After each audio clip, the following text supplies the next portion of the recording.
Ladies and gentlemen, I have a grave prediction to bring to your attention. New York is going to be destroyed on February 9th, 2009. Whoops, sorry, wrong prediction.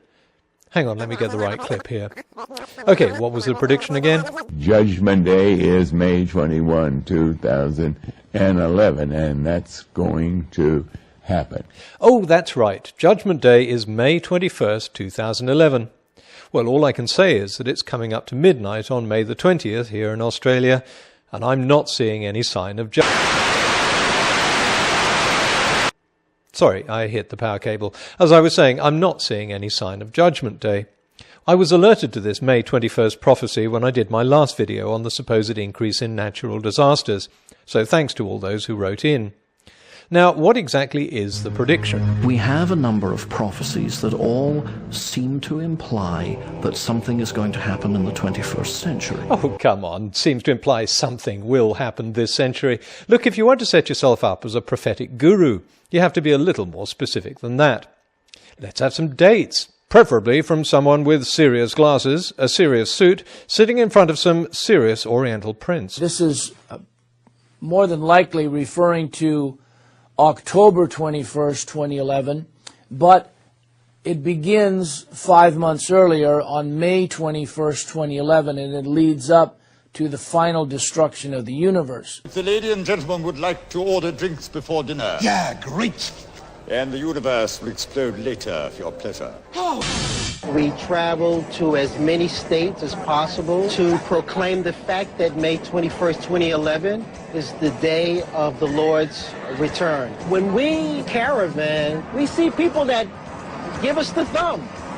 They say thumbs up.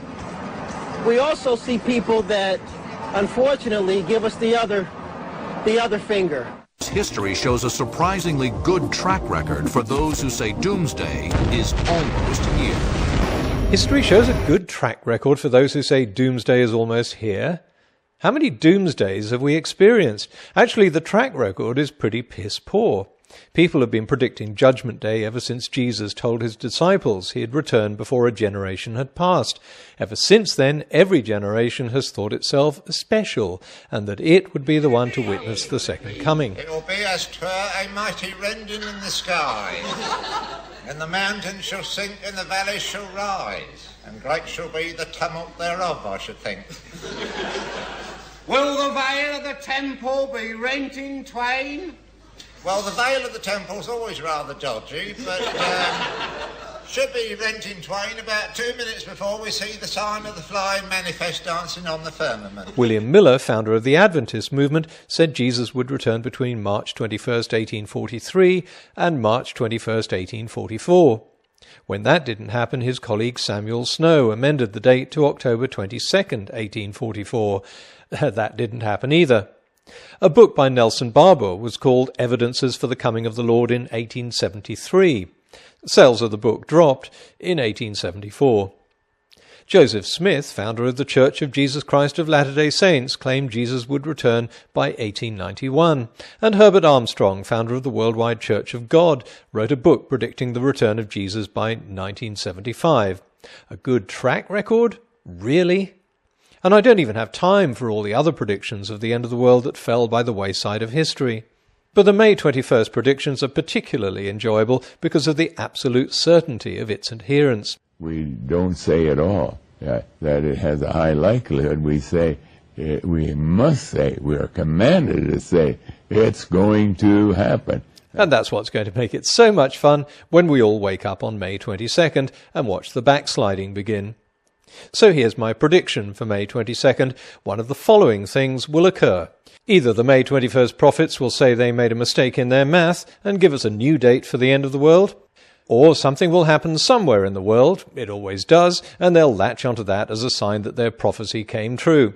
It could be a typhoon in the Philippines or a bombing in Afghanistan. It could even be the claim that someone saw Jesus. Or they'll say that Jesus has slipped in unobtrusively, and no one will notice until the final conflagration in October. Or lastly, the prophets will simply crawl under a rock and refuse to be interviewed. One thing that I confidently predict won't happen is that the return of Jesus will be the main story in the evening news. Have a happy 21st. Prepare for the end of the world. 30 seconds. Have you brought the picnic basket? 5, 4, 3, 2, 1. Now is the end. Perish the world.